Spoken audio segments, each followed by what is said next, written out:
करु धनि प्रेम प्रणाम। अशुभ हरन मंगल करन, धनी श्रीदेव चंद्र जी नाम। श्री प्राणनाथ निज मूलपति, श्री महराज सुनाम। तेज कुंवर श्यामा युगल को, पल पल करू प्रणाम। पल पल करू प्रणाम। प्रणाम जी। आत्म संबंधी धनी की लाडली एवं प्यारी रूहों के चरणों में मेरा कोटि कोटि प्रणाम। प्राणाधार सुंदर साथ जी, कल की बित्तक में हमने सबसे पहले हम कल की बित्तक याद करेंगे और इसके बाद हम आज की बित्तक को जोड़ेंगे। कल की बित्तक में धाम के धनी ने हमें बताया कि नलिया की बित्तक जो किस प्रकार से हम सब सुंदर साथ को झकझोरने वाली है, क्योंकि गादी पर बैठने मात्र से बिहारी जी अपने को महान मान रहे हैं, अपने को राजी समझने लगे हैं और सब सुंदर साथ को एक के बाद एक सुंदर साथ को निकाले जा रहे हैं। सुंदर साथ का दिल और उनका जो दर्द है उनकी समझ में नहीं आ रहा है, क्योंकि वो खुद ने कभी सुंदर साथ बनकर नहीं देखा है कि सुंदर साथ किसको कहते हैं, सुंदर साथ कौन है। ये बात विहारी जी ने कभी नहीं सोची है, कभी अपने दिल में लेकर नहीं देखा है। तो सुंदर साथ जो धाराभाई को सुंदर साथ से निष्कासित कर दिया और धाराभाई ने जो अपनी व्यथा श्री जी को कही, तो श्री जी का दिल द्रवित हो गया। अत्यंत श्री जी दुखी दुखी हो गए कि हे धाराभाई। धाराभाई को कहा कि धाराभाई आप धैर्य रखिए, और जो सांत्वना दी श्री जी ने कि धाराभाई का पूरा वर्ष का जो दुख था सारा समेट गया। और कहा कि धाराभाई जब श्री बिहारी जी नलिया आते आएंगे तब मैं सब बातें बताऊंगा। अब नलिये में श्री जी और बिहारी जी का जब मिलाप होता है तो कई बार इस प्रकार से श्री जी ने बिहारी जी को अर्ज करी, लेकिन एक भी बात बिहारी जी ने दिल पर न धरी।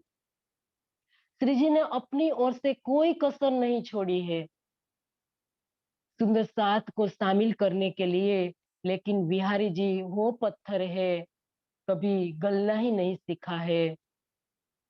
इसके बाद जब दोनों मसलत के लिए बैठते हैं, जागने के बारे में कई बातें श्री जी ने उनके बताई, लेकिन जागने की बात भी ऐसे ही उड़ा दी कि हम तो माया में आए हैं, हम थोड़े विरक्त है कि चारों ओर घूमने लगे। तो इस प्रकार से कई बात समझाने पर भी वो जागनी कार्य के लिए साथ में नहीं चले। इसके बाद 1.5 महीने तक विचार विमर्श चलता रहा और दोनों अलग हो गए। तो कहा कि जब खंभालिया जाने के लिए बिहारी जी निकलते हैं तो विहार खंभालिया के राजा को चुगली कर देते हैं, और किस प्रकार से सुंदर साथ को खंभालिया का राजा कैदी बना लेता है और पूछताछ करता है और धनी की महर से सब छूट जाता है। और सब धोराजी आते हैं और श्री जी भी पैदल चलकर धोराजी पहुंचते हैं और सब बात सब सुंदर साथ कहते हैं। तो श्री जी को बहुत दुख होता है। यहाँ बताया कि जब निंदा और ईर्ष्या 2 सगी बहनें कही है कि जिसके अंदर जो व्यक्ति जलता है, जलता है, वो खुद को तो जलता है, दूसरों को भी जलाता रहता है। कभी भी किसी की निंदा नहीं करनी चाहिए, कभी भी किसी की ईर्ष्या नहीं करनी चाहिए। यह सुंदर साथ को सिखापन दी है। तो दोनों दोनों अवगुण जो बिहारी जी के अंदर होने से कई प्रकार से सुंदर साथ को कष्ट पहुंचाते रहते हैं। तो यहाँ हमने यहाँ तक का ये वितक का वर्णन ले लिया था। अब आज के वितक में धाम के धनी महामती श्री लालदास जी के धाम दिल में विराजमान होकर यहाँ बता रहे हैं कि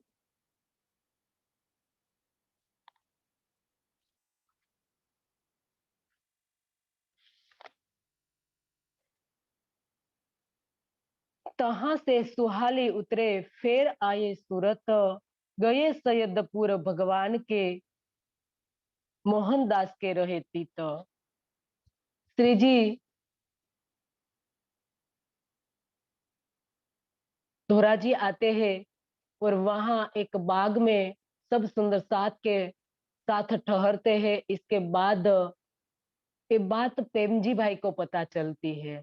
प्रेमजी भाई अपनी बैलगाड़ी लेकर सब सुंदर साथ को लेने के लिए आते हैं और अब गाड़ी में पूरा बाहर भरा हुआ है, सुंदर साथ बैठे हुए हैं और बैल सबको खींच रहे हैं और हाँकने वाला भी उनको चूया चुभाता रहता है और बैल जुए से बंधा हुआ है और कहीं जा भी नहीं सकता है और गाड़ी का जो पहिया है रेतीला विस्तार होने के कारण पहिए धंसा रहे हैं। तो ये देखकर यहाँ एक कीर्तन अवतरित होता है, तोरीड़ा मामू के तारी दूसरी। तो ये प्रसंग भी हमने ले लिया था कि किस प्रकार से मिहराज अपने जीव को प्रबोधित करते हैं। तो यहाँ वो तो 5वें दिन की लीला थी, लेकिन आज छठे दिन में हमें सब सुंदर साथ को क्या करना है, अपने जीव को प्रबोधित करने के लिए हमें क्या करना है, किस प्रकार से हमें इस जागनिक ब्रह्मांड में जागने का जो उत्तरदायित्व है, छठे दिन में जागने का उत्तरदायित्व हम सब सुंदर साथ का है। और इस जागने की मिसाल धनी ने हमारे हाथ में दी है। तो इस जागने की मसाल को जलाने के लिए, जलते रखने के लिए अब हमें क्या करना है, हमें हमारे जीव को किस प्रकार से प्रबोधित करना है, ये इस कीर्तन के माध्यम से सब सुंदर साथ को शिक्षा लेनी है। सुंदर साथ जी आप 130 नंबर के प्रकरण में इसका अच्छी तरह से भाव दिया है। तो ये भाव हमें लेकर इस जागनी ब्रह्मांड में छठे दिन में हमें चलना है। तो आगे यहाँ धनी हमें सूरत की बितक बताने जा रहे हैं। लालदास जी के दिल में बैठकर सुंदर साथ जी कि यहाँ श्री जी 3 दिन घोघे में रहते हैं और वहां से सुहाली होकर श्री जी सूरत आते हैं और भगवान दास के घर आते हैं। भगवान दास और मोहनदास के घर आते हैं और मोहनदास वल्लभी संप्रदाय के थे। इसी के कारण वहां श्री जी व्रज रास की जो वर्णन करते हैं तो वहां वल्लभी संप्रदाय के अनुयायी शोर करने लगते हैं कि हे मोहनदास, आपके घर में आपके संप्रदाय का ही खंडन होता है और आप ऐसे ही सुनते रहते हो। तो कई कड़ुआस हो जाती है। तो श्री जी मोहनदास का घर छोड़कर वहां बगल में शिवजी भाई का घर है, और वहां आकर रहते हैं। तो वहां 17 महीना तक श्री जी रहते हैं और वहां की जो वितक है बहुत रोमांचक वितक है। तो ये वितक धनी अब बताने जा रहे हैं कि शिवजी भाई पूरे सत्कार आदर सत्कार से श्री जी की सेवा करते हैं, क्योंकि देवचंद्र जी के वक्त से उनने तारतम लिया था। देवचंद्र जी जब उनके समय में 313 आत्म को उनने तारतम दिया था, तो एक आत्म इंद्रावती की आत्म सिर्फ जागृत हुई थी और बाकी सारे 312 आत्मा वापस माया में सो गई, क्योंकि तारतम का ज्ञान ही नहीं था और चमत्कार से कभी जागनी नहीं हो सकती है, ज्ञान से जागनी होती है। सुंदर साथ जी, देखो हम ज्ञान से पहचान कर पाते हैं, हमें पूर्ण पहचान नहीं होती है, तब जाके सुंदर साथ जी हम गुमराह होते हैं। हम सबकी बात सुनते हैं, क्योंकि अब हमारा वाणी मंथन ही नहीं होता है। जब हम वाणी मंथन करेंगे, हम अपने आप को चिंतन के धरातल पर ले जाएंगे और आत्मचिंतन करेंगे, तब जाके हमें पूर्ण पहचान होती है। जब हमें पूर्ण पहचान नहीं होती है, सुंदर साथ जी, कहाँ हमने धनी की पूर्ण पहचान की है? पूर्ण पहचान, जागनी ब्रह्मांड में पूर्ण पहचान महत्वपूर्ण है। सबसे ज्यादा महत्वपूर्ण हो तो पूर्ण पहचान है। अभी हमने प्रसंग लिया कि पूर्ण पहचान देवचंद्र जी को भी नहीं हुई थी, क्योंकि श्रृंगार की चौपाई कहती है कि प्रेम नहीं सो लक्ष्य लाए रुहल्ला, न था आखिरी इलम पूरन। ब्रह्म सृष्टि होती व्रज रास में, प्रेम हो तो लक्ष्य बिन, सो लक्ष्य ल्याए रुहल्ला, न था आखिरी इलम पूरन। इस चौपाई पर सुंदर साथ जी चिंतन करना, क्योंकि धनीश्री देवचंद्र जी जब आए इस संसार में, इनके लिए ये चौपाई का अवतरण हुआ है कि उन दूसरे जामे में, पहले जामे में पूर्ण जागृति श्यामा महारानी की थी नहीं। एक कहने जा रहे हैं धनी कि पहला जामा जब श्यामा महारानी ने पहरा, तब कुरान में भी लिखा है कि 2 जामे में लीला होगी।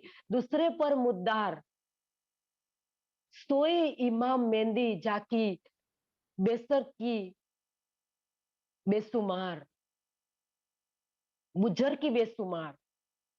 पहले जामा जब श्यामा महारानी ने पहरा, पहले जामे में पूर्ण रूप से उनकी जागनी नहीं होनी थी, इसीलिए लिखा कि नहीं था आखिरी इल्म पूर्ण। श्यामा महारानी की पूर्ण रूप से जागृति दूसरे जामे में होने वाली थी 1735 में। तो इसीलिए सुंदर साथ जी, इस चौपाई का अर्थ हमें ए प्रकार से लेना है कि सदगुरु की जागनी 1735 में मानी जाएगी और उनका जो ईसा की पातशाही का जो वर्ष है, जो 40 वर्ष कहा है, 1735 से लेकर 1775 तक ईसा की जागृति का जो पातशाही का वर्ष है वो लेना है, क्योंकि पूर्ण जागृति उनकी श्यामा महारानी की जागृति दूसरे तन में हुई थी। इसीलिए तो हमें सोचना है, हमें विचार करना है कि क्या हमें पूर्ण पहचान हुई है अभी तक? सिर्फ हमने तो तारतम लेकर या वाणी पढ़कर या थोड़ी सी चितवन करके हमने तो मान लिया कि हमें पूर्ण पहचान हो गई है। सुंदर साथ जी, पूर्ण पहचान किसको कहते हैं? पूर्ण जागृति किसको कहते हैं? मार्फत की पहचान किसको कहते हैं? हकीकत की पहचान किसको कहते हैं? वाणी में स्पष्ट रूप से बताया है। वाणी में सुंदर साथ जी, जब हमें युगल स्वरूप या हमारी जो पहचान हो जाए, हमारा परात्म दिख जाए, युगल स्वरूप दिख जाए, श्यामा जी दिख जाए, मूल मिलावा दिख जाए, वो हकीकत की जागनी है। जब हमें धनी के दिल में हम डूब जाए, तो सुंदर साथ जी, ये मार्फत की जागनी है। ये मार्फत की जागनी कोई विरला मार्फत की जागनी तक कोई विरला ही पहुंचता है। सबको ये सुंदर साथ जी सुगम नहीं है मार्फत की जागनी। सब हकीकत तक जाते हैं और वहां रुक जाते हैं और कह देते हैं कि हमें पूर्ण पहचान हो गई है। ये है मार्फत की जागनी। धनी के दिल में डूब जाना है, फिर कुछ नहीं दिखता है। श्यामा जी कौन है, मैं कौन हूँ, परम धाम के 25 पक्ष क्या है।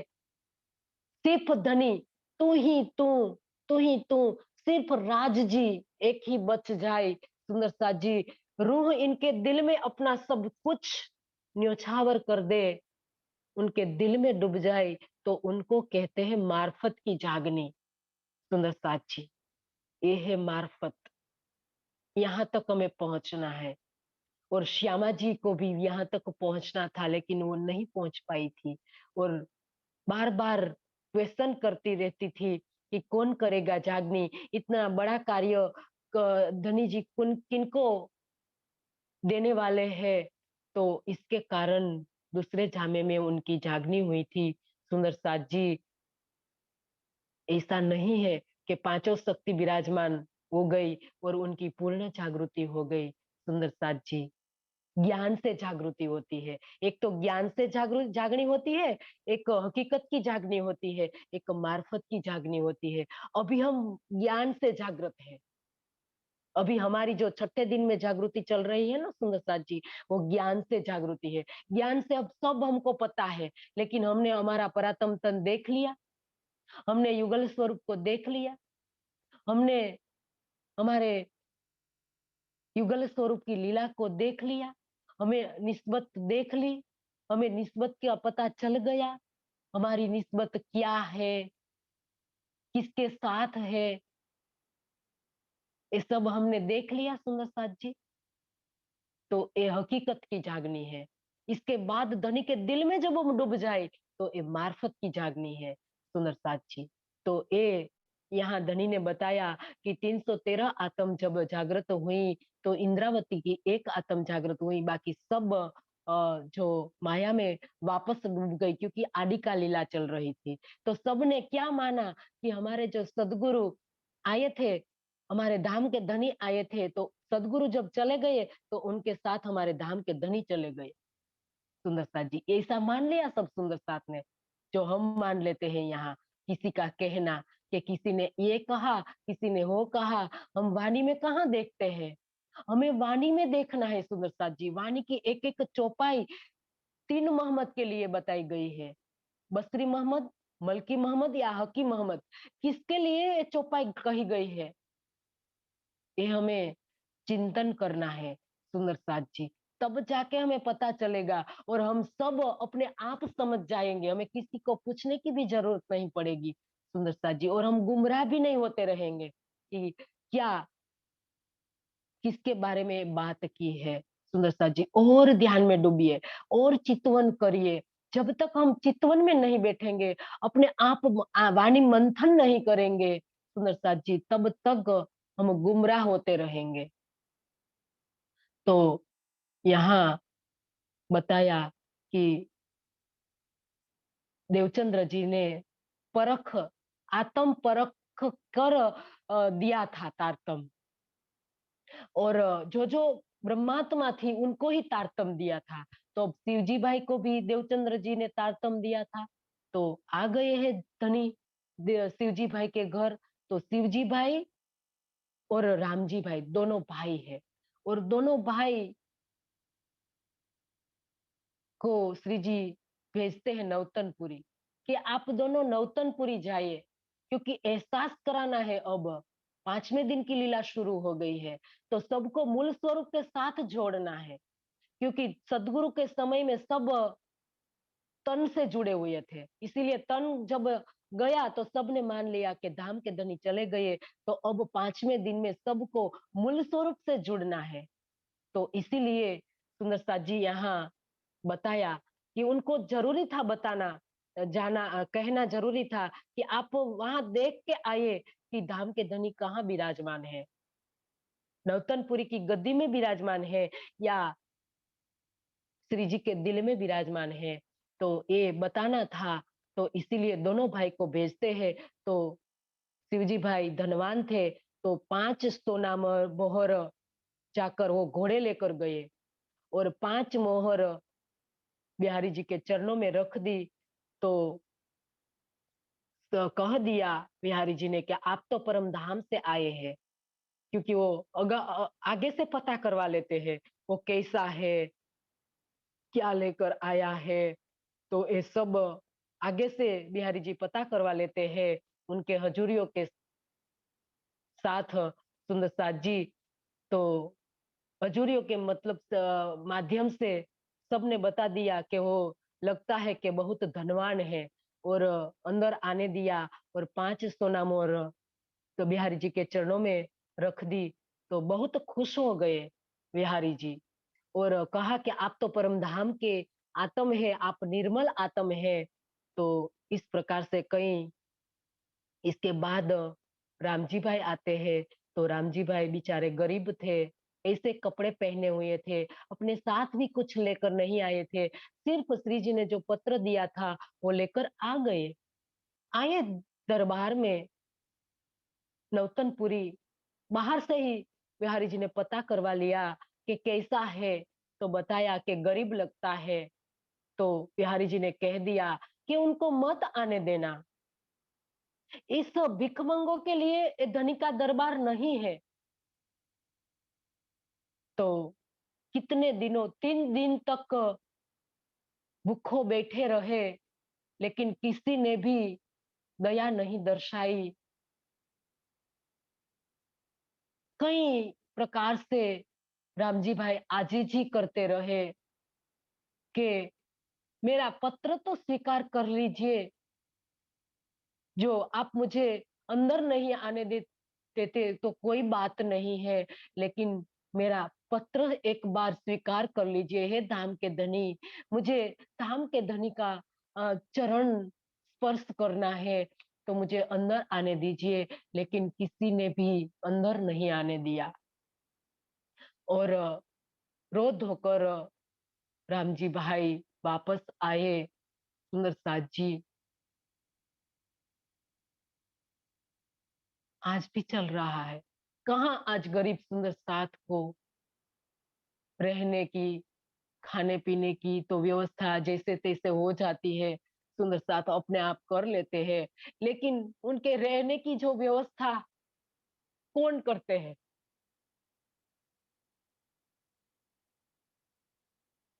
क्योंकि सुंदर साथ वाणी मंथन करते ही नहीं है। सब एक ऊंचे आसन पर बैठे हुई व्यक्ति को दाम के धनी मानकर उनका कहना मान लेते हैं, और बेचारे कई गरीब सुंदर साथ को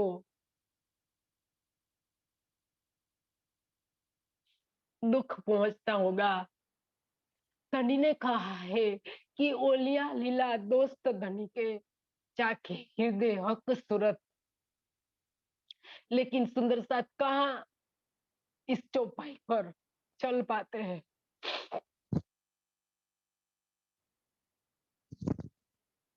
कहाँ किसी की नजर इस पर जाती कि धनी ने लिखा हुआ है। सागर में कौन बोल रहा है, सिनगार में कौन बोल रहा है, सुंदर साथ ने कभी देखा नहीं है कि बोलने वाला कौन है।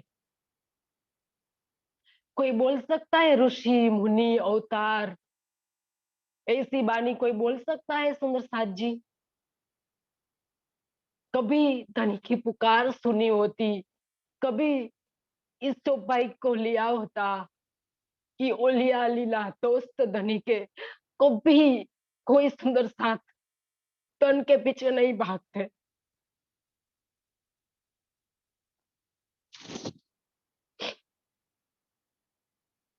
आज सब धनवान सुंदर साथ को ज्यादा महत्ता देते हैं, और जो गरीब सुंदर साथ होते हैं उनको कोई नहीं पूछते हैं। तो इस प्रकार से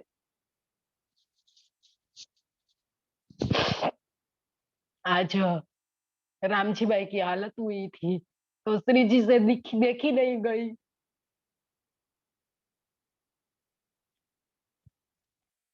श्री जी भी रो पड़े।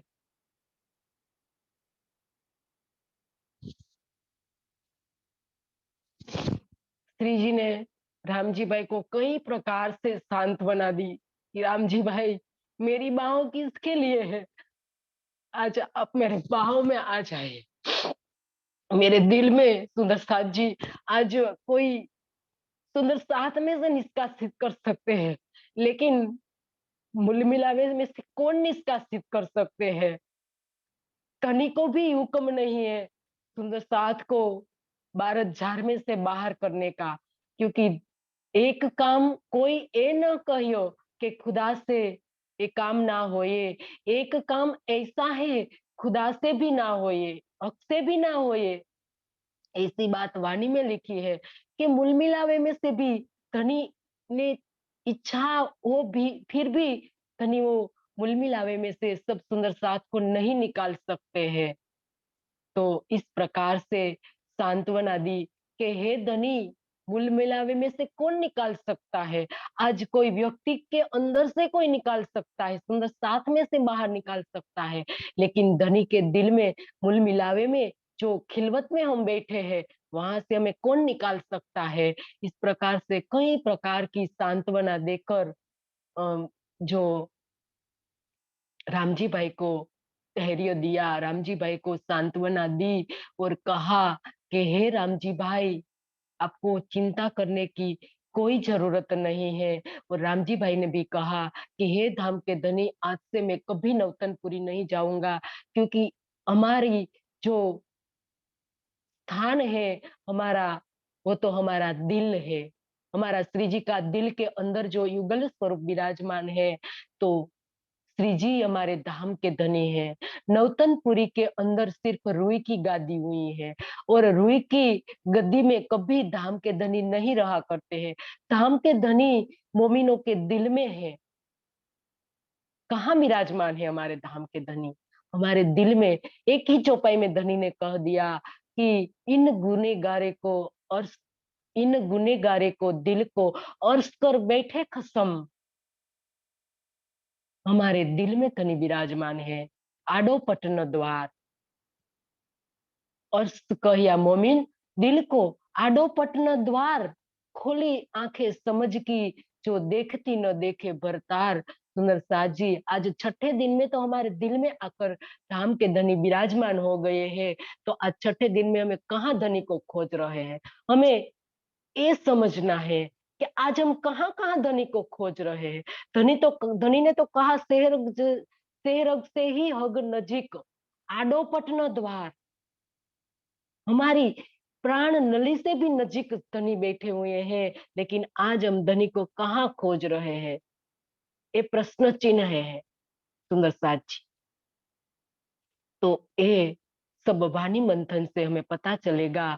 तो यहाँ बताया कि धनी की गद्दी हमारा दिल है, श्री जी का दिल है। सुंदर साथ को भी पता चल गया कि नौतनपुरी के अंदर जो रुई की गादी में श्री जी प्राणनाथ जी नहीं बैठे हुए हैं, श्री जी के दिल में विराजमान है। और श्री जी की चर्चा जोर शोर चलने लगी सूरत के अंदर। शिव जी पे के घर कई प्रकार से सुंदर साथ चर्चा सुनने आने लगे, क्योंकि इत्र बेचने वाला कभी अपनी सुगंधी नहीं छिपा सकता है। वो कहीं ना कहीं प्रकट हो ही जाती है। तो श्री जी की चर्चा की जो सुगंधी चारों ओर सूरत में फैलने लगी, तो दूर दूर से सुंदर साथ श्री जी की चर्चा सुनने आने लगे। तो वेदांत के जो आचार्य भीम भट्ट और श्याम भट्ट दोनों श्री जी की चर्चा सुनने आने लगे।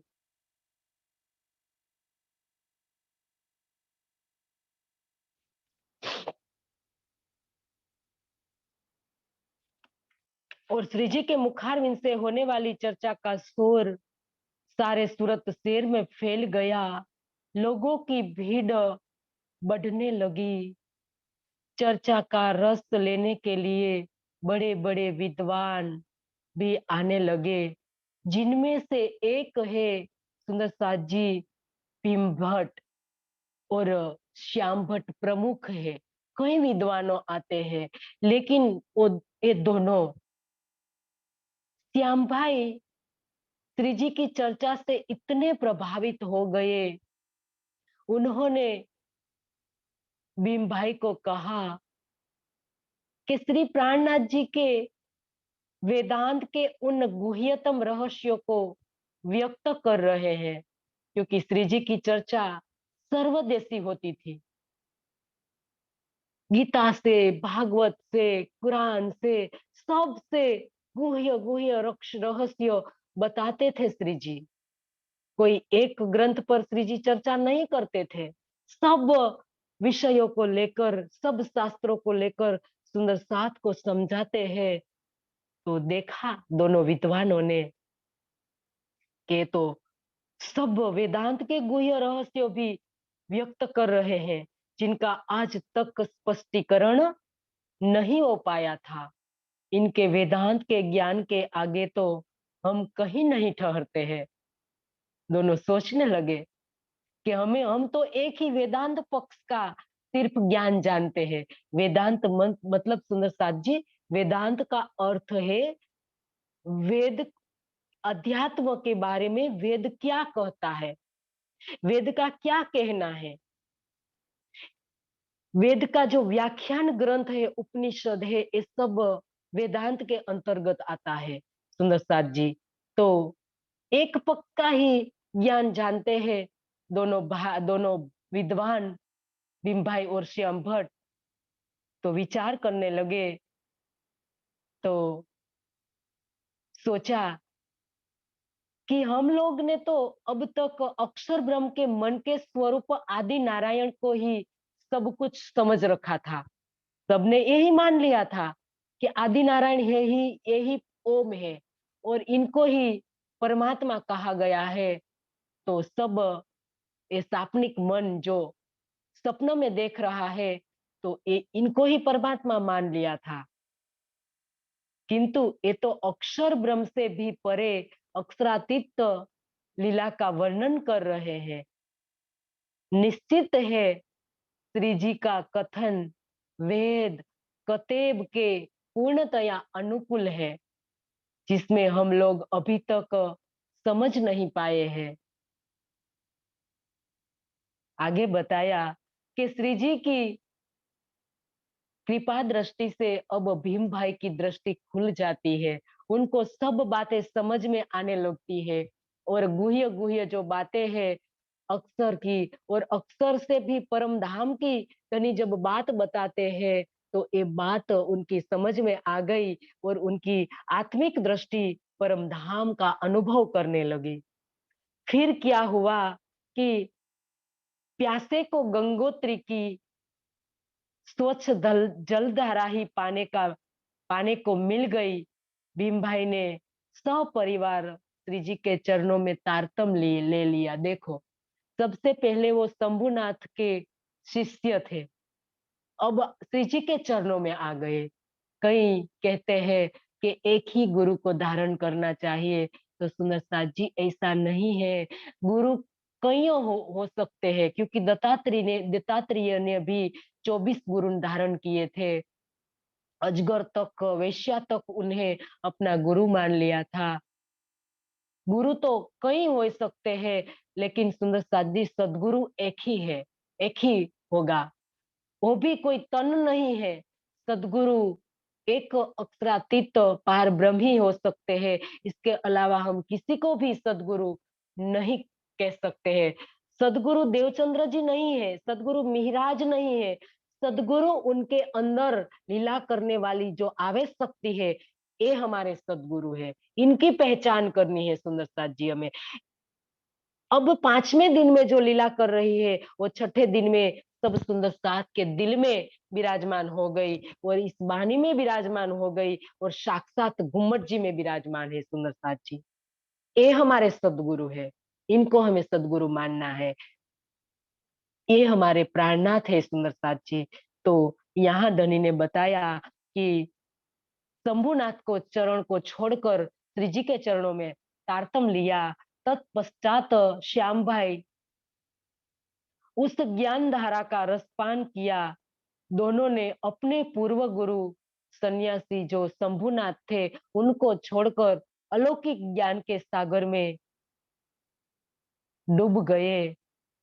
अब वल्भाचार्य मत में जो गोविंद जी व्यास, क्योंकि श्री जी की चर्चा व्रज रास कृष्ण की त्रिधा लीला तीनों प्रकार के जो रास के भेद बताते हैं, तीनों कृष्ण के भेद बताते हैं, तो सब वल्भी वल्भी अनुयायी श्री जी की निंदा करने लगते हैं। उनको कुछ पता तो होता नहीं है और शोर मचाने लगते हैं। तो गोविंद जी व्यास, जिनको भागवत का गुह्य रहस्य नहीं खुल पा रहा था, उनका 40 क्वेश्चन था, तो श्री जी के पास लेकर आते हैं। श्री जी उनके 40 प्रश्नों का यूं ही उत्तर दे देते हैं। 40 प्रश्नों में भागवत के दो दो श्लोक से भगवान अपीरात्रि के योग माया कौन पदार्थ है, जो व्रज में से जब रास में गए, योग माया के ब्रह्मांड में से कृष्ण गए, तो योग माया का आसरा क्यों लिया, योग माया कौन सा पदार्थ है। और इसके अलावा भी कई प्रश्न थे कि जब ब्रज में से रास में गए, तो जो यहाँ गोपियां चली गई थी अपना तन छोड़कर, कोई खोजने के लिए कोई क्यों नहीं गया। और जो रास में जो तन लीला कर रहा है, अभी अभी लीला कर रहा है, तो भागवत में ये भी लिखा है कि परत परम धाम गए और अभी अभी रास चल रहा है और इस ब्रह्मांड में भी जागृत हुए। तो इस काल माया में जागृत होने वाला कौन है, अभी अभी रास चल रही है तो रास में लीला करने वाले कौन है, और परत परम धाम जाने वाले कौन है, इन तीनों का भेद कौन बता सकता है।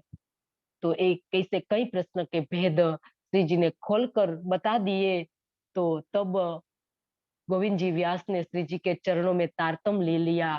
तो वल्लभी संप्रदाय के सब लोग शोर मचाने लगे और आगे बताया कि भीमभाई और श्याम भट्ट गोविंद जी व्यास जैसी विभूतिया के तारतम ग्रहण करने से चारों ओर शोर मच गया। झुंड के झुंड लोग श्री जी के दर्शन हेतु आने लगे। कोई निंदा करने लगे तो कोई उनका दर्शन मात्र से उनको धन्य धन्य करने लगे। सूरत की झागनी का गुंज बिहारी जी को कानों तक पहुंच गई। उन्होंने यह जान लिया कि यदि इस तरह से बहिराज के अनुयायी की जो संख्या बढ़ती रहेगी, तो मेरी गद्दी का अस्तित्व क्या रहेगा। तो इसीलिए उन्होंने समझौता करने के लिए एक पत्र लिखा और पत्र में लिखा है कि हे प्रिय मिहिराज, श्री निजानंद स्वामी के चलाए हुए ग्रंथ पंथ को उज्जवल रखने के लिए 3 नियम बना रहा हूं। मैं आशा करता हूं कि आज आप इनका पालन करना होगा। एक तो नीची जाति को तारतम मत देना, दूसरा विधवा स्त्री को आप तारतम नहीं देना, और तीसरा मेरे और तुम्हारे अलावा अन्य कोई तारतम नहीं दे सकते हैं। तो देवी बिहारी जी के पत्र का उत्तर श्री प्राणनाथ जी ने इस प्रकार से दिया। किस प्रकार से दिया कि हे बिहारी जी, आपके बनाए हुए नियम में पहला नियम है कि नीची जाति के लोगों का तारतम ज्ञान नहीं देना। तो मैं स्पष्ट करता हूं कि सद्गुरु धनी श्री देवचंद्र जी ने जाति के झूठे बंधनों को कभी भी नहीं माना है। परम धाम की आत्मा ये चारों वर्णों में उतरी है, इसीलिए सभी वर्णों को तारतम्य ज्ञान पाने का अधिकार है। वैकुंठ वालों ने ही अगर बताया है कि जहां भक्त जन्म लेता है तो उनकी जाति नहीं देखी जाती है, ये तो वैकुंठ वालों की राह है, जबकि हमारी तो परम धाम की राह है। और मातंग ऋषि चंडाल थे, जाबाली ऋषि गडरिया थे, जानश्रुत ऋषि रविदास जो मीरा के गुरु शूद्र थे, सब अपने तप के बल पर वो ब्राह्मण कहलाए थे। तो किसी की जाति नहीं देखनी चाहिए। परम धाम की ब्रह्मात्मा की कोई जाति नहीं होती है। एक जाति खसम की दूजी नहीं जात, एक खसम एक जात उड़ गई सब बात। हम परम धाम के सुंदर साथ की कोई जाति हो सकती है? एक आत्मा की ही हमारी जाति है। एक हमारे परम धाम के सुंदर साथ के आगे क्या आशा की जाती है सुंदर साथ जी? एक आत्मा की जाति सबको एक दृष्टि के देखे, सबको एक प्रेम के वाहिदत में सबको देखे, यही आशा की जाती है। और सब इनमें इतना डूब जाए, सारी संसार इसके प्रेम के वाहिदत के प्रेम में सब डूब जाए, ये आशा परम धाम के सुंदर साथ के आगे की जाती है। तो यहाँ बताया कि ब्रह्म सृष्टि, परम धाम की ब्रह्म सृष्टि को जाति की दृष्टि से देखना पाप है। आपने दूसरे नियम में लिखा है कि विधवा को तारतम ज्ञान नहीं देना, तो आपका ये नियम भी निर्धार है, निराधार है, क्योंकि आपको विदित होगा कि सदगुरु धनी श्री देवचंद्र जी ने खोजीबाई नामक विधवा को भी तारतम ज्ञान दिया था। वो मुसलमान भी थी और विधवा भी थी। तो सदगुरु ने रहीबाई की वासना जानकर उनको तारतम प्रदान किया था। आपने ये भी लिखा है कि मेरे और तुम्हारे सिवा अन्य कोई भी तारतम ज्ञान नहीं दे सकता, तो पूर्णतया अनुचित है। इतने बड़े संसार में केवल हम और तुम कहाँ तक प्रचार करेंगे? इस तरह से तो यह ज्ञान बहुत से सीमित क्षेत्र में हो जाएगा। हमारे तनों की लीला एक सीमा है, जिनके भी जिसके भी पास तारतम है वो करे रोशनाई। तो इस नीति को हमें अपनाना होगा। हे बिहारी जी, आपको बाह्य दृष्टि छोड़कर अंतर्दृष्टि से देखना होगा। तो जब आप अंतर्दृष्टि से देखोगे तो आपको सब विदित हो जाएगा। इसके साथ श्री जी ने कलश ग्रंथ भेजा, और जिसे पढ़कर बिहारी जी महाराज बहुत दुखी हुए, और उन्होंने स्पष्ट रूप से कह दिया कि एक कलश नहीं है, कलेश है। इसमें तो महाराज ने अक्षरातीत की सारी शोभा स्वयं ले रखी है, क्योंकि इनमें साफ साफ लिख दिया है कि इंद्रावती के में अंगे संगे, इंद्रावती मेरो अंग, जो कोई अंग सौंपे इंद्रावती को, ताए प्रेमे खिलाऊ रंग। सुख दऊ सुख लेऊ, सुख में जगाऊ साथ, में उपमा दही मेरे हाथ, इंद्रावती को उपमा में दही मेरे हाथ। सुंदर साथ जी, क्या बचा?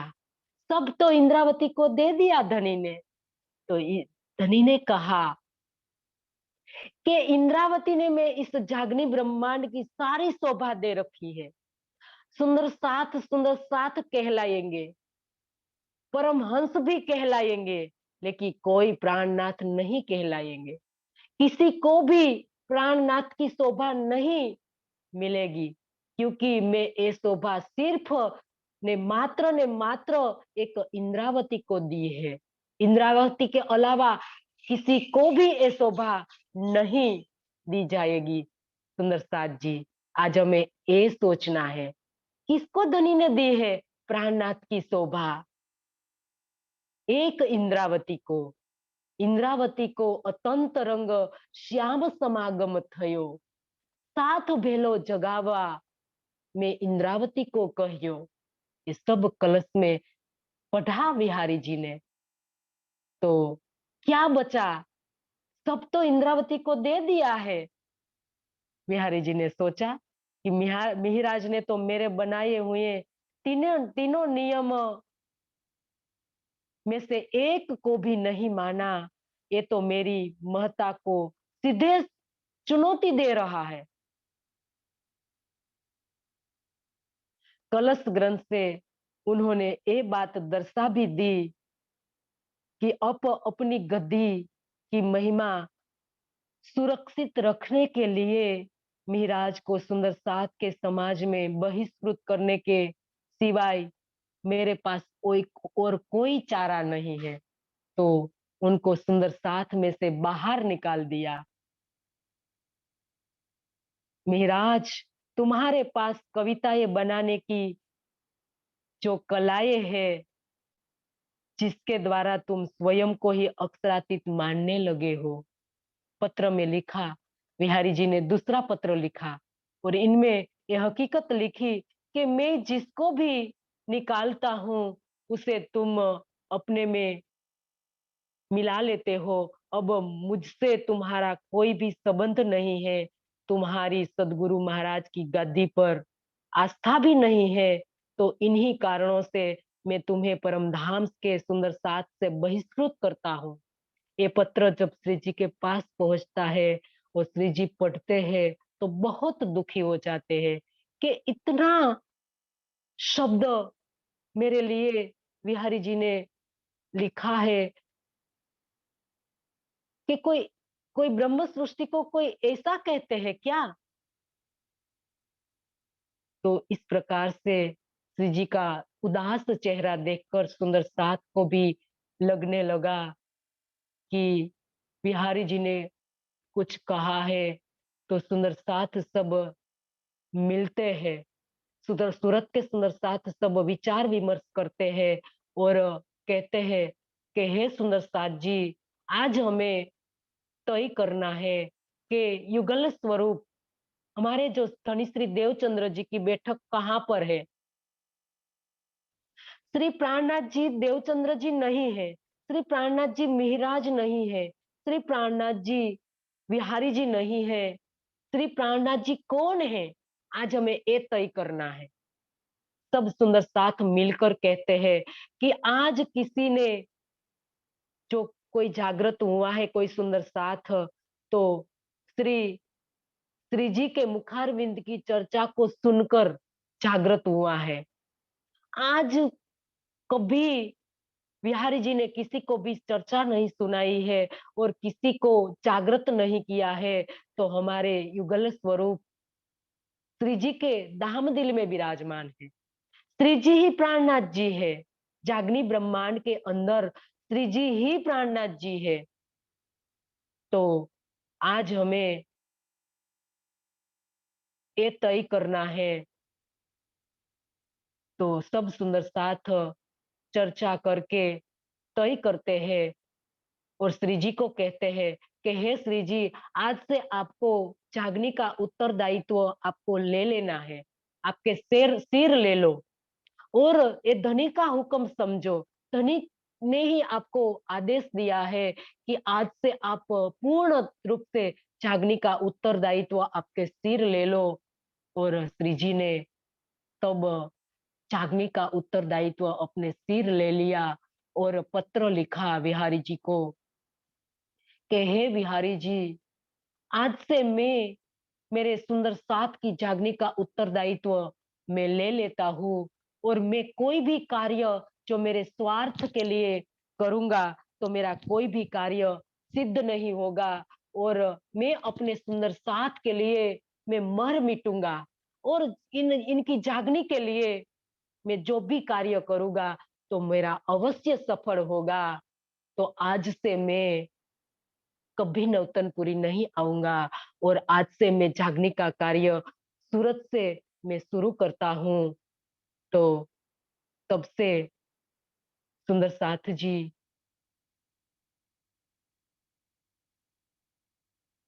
भीमभाई के नेतृत्व हेठળ आरती युगल स्वरूप को तेजपुरी बाईजूराज जी को भी साथ में बैठा कर श्री जी और बाईजूराज जी की आरती उतारी गई कि श्री प्राणनाथ निज मूलपति श्री मेहराज सुनाम तेज कुंवरी श्यामा युगल को पल पल करूं प्रणाम। तो ये आरती की तब से शुरुआत सुंदर साथ जी हुई है। तो अब श्री जी ने अपना जागने का उत्तरदायित्व अपने हाथ में ले लिया।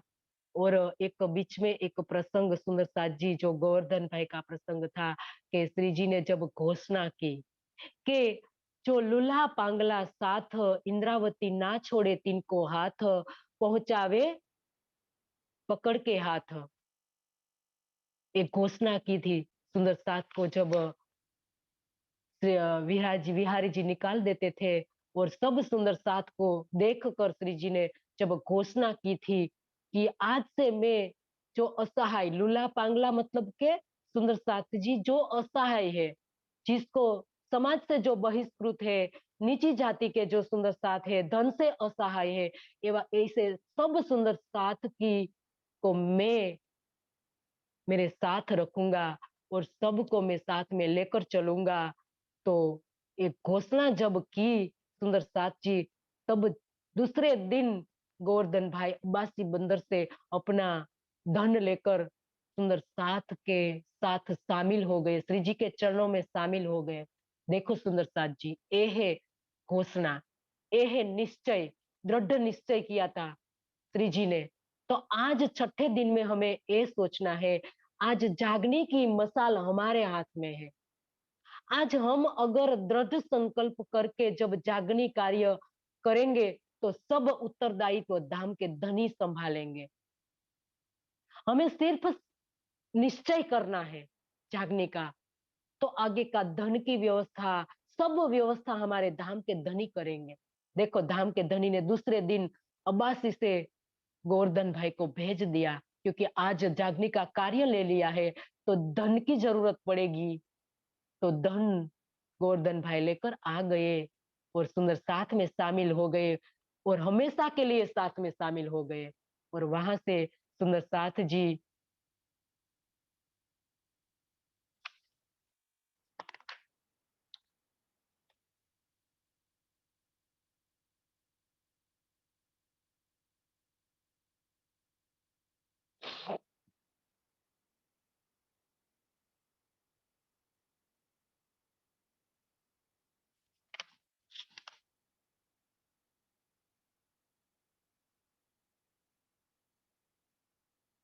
और यहाँ एक सुंदर साथ जी प्रसंग आता है कि अब जब 500 सुंदर साथ के साथ श्री जी जागनी में यहाँ सूरत से निकलने वाले हैं, इसके पहले अब लालदास जी की जरूरत पड़ेगी। तो इसके लिए यहाँ लालदास जी का एक प्रसंग आया है कि जब लालदास जी 1727 में सुदामापुर आते हैं, जो हाल का पोरबंदर है, तो वहां सुंदर साथ की जागनी करते हैं। तो पीताम्बर भाई ने पहले ठट्ठा नगर में जब लालदास जी आए थे तब तारतम लिया था। तो सुंदर साथ जी वो अब तारतम लेना चाहते थे, तो श्री जी ने अब उन दोनों को तारतम दिया। और श्री जी की लक्ष्मण सेठ, लक्ष्मण सेठ जो लालदास जी का चर्चा का दौर चलने लगा सुदामापुर में, और सब जो वल्लभी संप्रदाय के लोग थे वो कहने लगे कि कौन सा धर्म है, उन्नरिया धर्म कहने लगे, क्योंकि लालदास जी जब भोग लगाते हैं तो भोग लगाते हैं तो घुंघरू की आवाज आने लगती है, क्योंकि लालदास जी पहले से निर्मल थे। तो इसके कारण आडिका लीला होने लगी, और जब वो भोग गाते हैं या लगाते हैं तो घुंघरू की आवाज आती है, तो सब सुंदर साथ इतनी तल्लीनता से रसमग्न होकर श्री जी की चर्चा सुनते हैं। लेकिन जो वल्लभी संप्रदाय के हैं, वो कहते हैं कि वो उंदरिया धर्म है। वो उंदर के जो चूहिया का धर्म है। जो चूहे के पैर में वो घुंघरू बांध देते हैं और जब वो भोग लगाते हैं कृष्ण को और पर्दा कर देते हैं और चूहा आकर वो भोग खा जाता है और जब वो आता है तो उनके पैरों में जो घुंघरू है वो बजने लगती है। ऐसा कहकर वो उनका व्यंग्य करते हैं, उनकी हँसी करते हैं लालदास जी की। तो सुंदर साथ जी जिसने पहचाना लालदास जी के अंदर जो बोल रहा है, जो स्वरूप इनकी पहचान की, तो वो तो लालदास जी के साथ चल चल गए, चलते चल पड़े। लेकिन जिन्हें पहचान नहीं की और सिर्फ निंदा करने लगे, वो माया में रह गए। तो इस प्रकार से माया की उर्जन होती है लालदास जी को यहाँ। उनका जो जहाज था उनमें कई जहाजों में आग लग जाती है और कई समुद्र में डूब जाते हैं। तो लालदास जी अब खाली हो गए, लाल आए खाली हाथ, ऐसी चौपाई आती है वितक में सुंदर साथ जी कि लालदास जी का माया का बहुत धक्का लगा। तो कई प्रकार से लेने वाले आने लगे। तो लालदास जी ने जो भी इन पे उनके पास था वो बेचकर जो देना था उनको दे दिया। कई कई प्रकार से दे दिया लेकिन कई रह गया। तो अब लालदास जी ने सोचा कि अब कहाँ जाओ, अब तो इनके पास कुछ नहीं है। तो नौतनपुरी की ओर जाने लगे। तो वहां लेनदारों ने वहां बैठा दिया, चौकी बैठा दी।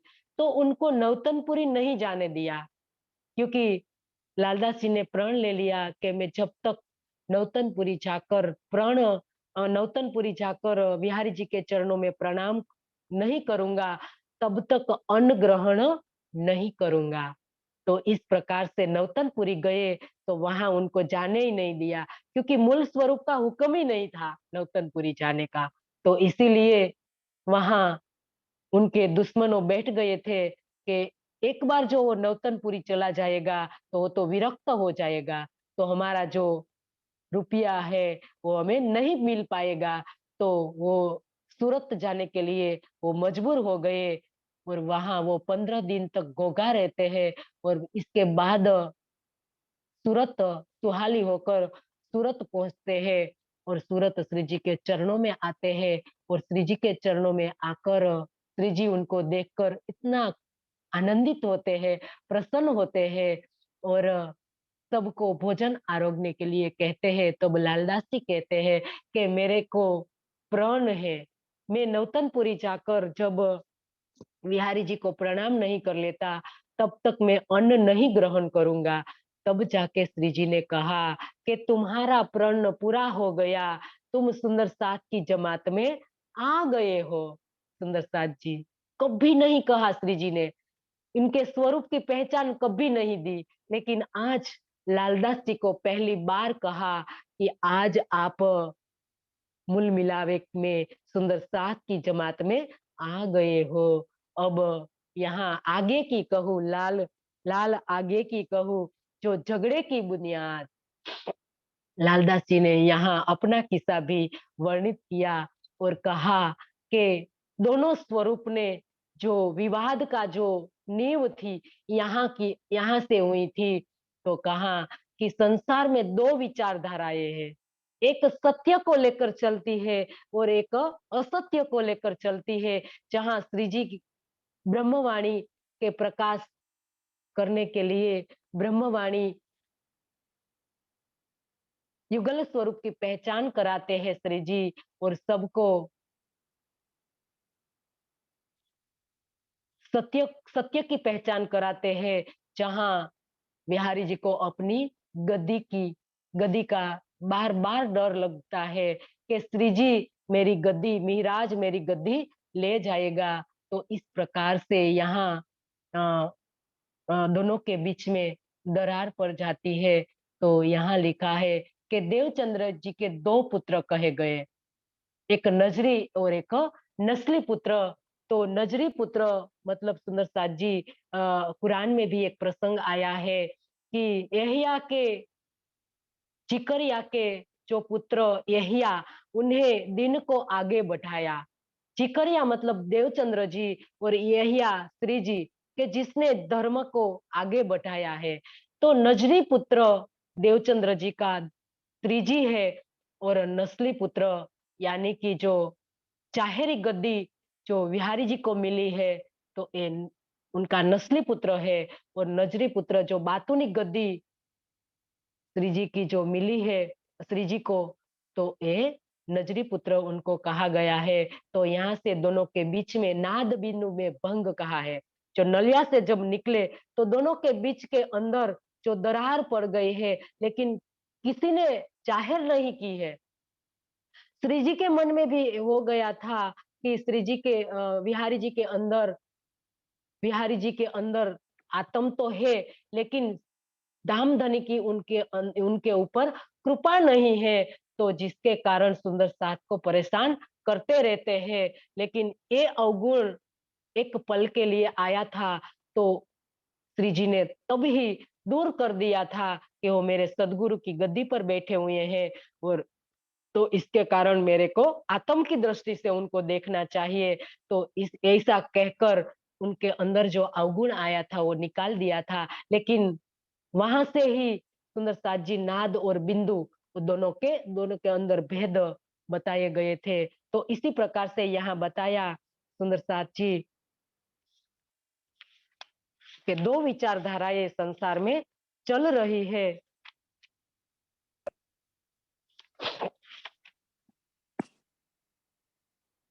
कि सत्य और असत्य के बीच में हमेशा संघर्ष होता आया है। श्री जी जहाँ परमधाम के सत्य ज्ञान को फैलाना चाहते हैं जहाँ बिहारी जी महाराज उसे रोकना चाहते हैं क्योंकि उन्हें ऐसा प्रतीत होता है कि यदि ज्ञान का फैलावा हो जाएगा तो मेरा वर्चस्व समाप्त हो जाएगा। तो इसी प्रकार से यहाँ से सुंदर साथ जी हजरत हज इत करी लेने को मक्का फतेह करी दजाल की कुछ कर करे दारुल बक्का। तो हजरत ये प्रसंग सुंदर साथ जी अब सुंदर साथ जी समय भी हो गया है तो आज के बितक में हम ये प्रसंग लेंगे विस्तार से सुंदर साथ जी क्योंकि आज जब जब रिपीट करेंगे आज कल के दिन का तो आज ये प्रसंग हम वापस ले लेंगे। तो आज कल का जो वितक छूट गया था सुंदर साथ जी तो आज इतना ही रखे और आज हम चौपाई दोहराएंगे। यहाँ महामती कहे ए मोमिनो ए शरत करो याद फेर लाल आगे की कहो जो झगड़े की बुनियाद जो झगड़े की बुनियाद। बोलिए श्री प्राणनाथ प्यारे की जय। सदगुरु